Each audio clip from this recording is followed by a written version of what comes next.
En la clase número 7 vamos a hablar de los flujos de trabajo o de las tareas de trabajo. Esta es una clase muy rápida, pero es algo que quiero dejar en este curso porque creo que aquí es donde se cometen muchísimos errores. He trabajado en empresas pequeñas, medianas, grandes y he visto este error en múltiples sectores. Por ejemplo, he trabajado en empresas gigantes de más de 100.000 empleados y el tema de, por ejemplo, cómo se solicitan los tickets en Jira. Es increíble cómo en muchas ocasiones las malas prácticas es algo que se hereda a las demás personas que están iniciando y esto, pues, independientemente de la empresa donde estemos, nos puede, pues, generar esas malas prácticas, esas malas costumbres que cuando llegamos a una empresa quizás más estricta o a trabajar con un cliente directamente, pues, ese tipo de manera de trabajo habla mucho de nuestro profesionalismo. Entonces, quería mencionarles esto a ustedes, pues, para que no caigan en ese error. Y bueno, vamos a hablar sobre el flujo de trabajo, por ejemplo, basado en tickets. Supongamos que nosotros estamos trabajando ya sea como empleados directos, consultores para una empresa, a donde estamos haciendo una migración. La migración depende de otro equipo, del equipo de desarrollo. Pero además del equipo de desarrollo, otras personas también van a ver ese ticket para poder dar seguimiento o bien para poder aprobarlo o no. Vamos a ver un poco aquí cómo está distribuido este tema. Por ejemplo, el medio, los tickets, es el canal para registrar, priorizar y dar seguimiento a solicitudes y cambios de tareas relacionadas con la migración.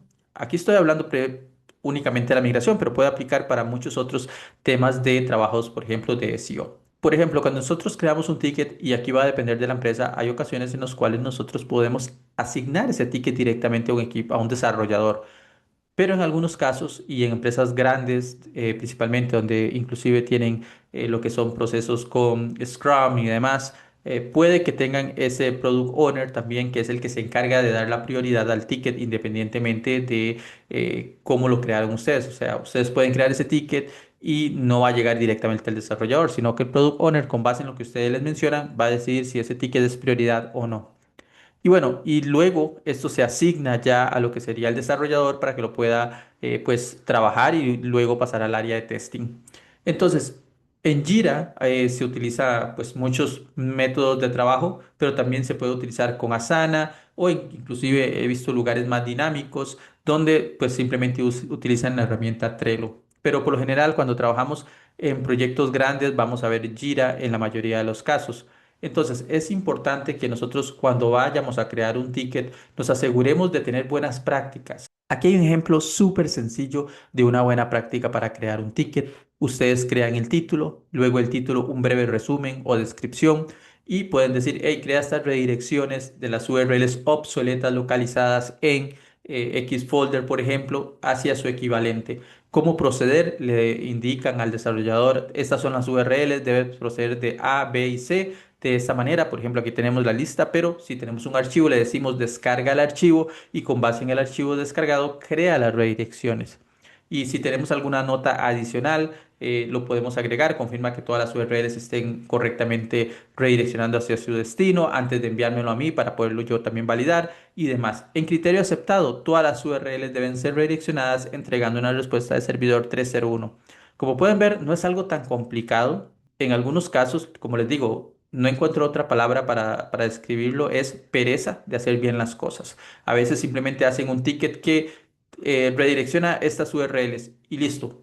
Y eso, aparte que se ve mal, también el desarrollador puede decir, no entiendo lo que estás solicitando y te devuelve el ticket. Y esto se puede ver muy mal dependiendo en el sector donde estemos o en la empresa donde estemos. Por ejemplo, si llegamos a empresas donde tienen métodos de trabajo, procesos de trabajo ya establecidos y hacemos un ticket de Jira que diga redirecciona, bla, bla, bla y descárgalo, eso muy probablemente nos van a devolver el ticket y dependiendo de la empresa, inclusive nos pueden llamar la atención y decir, hey, si no sabes cómo hacer un ticket, te explicamos cómo hacerlo. Entonces, para que eso no pase, para no pasar por ese momento tan bochornoso, es mejor adoptar estas buenas prácticas, porque como les digo, puede que hoy no sea necesario donde uno está, pero eventualmente lo va a hacer. Entonces, es importante tenerlo en cuenta. Y al final del día, estas son buenas prácticas que nos ayudan a crecer como profesionales. Y nada, bueno, quería mencionarles esta breve clase porque creo que es muy importante tenerlo en cuenta. Nos vemos en la próxima clase.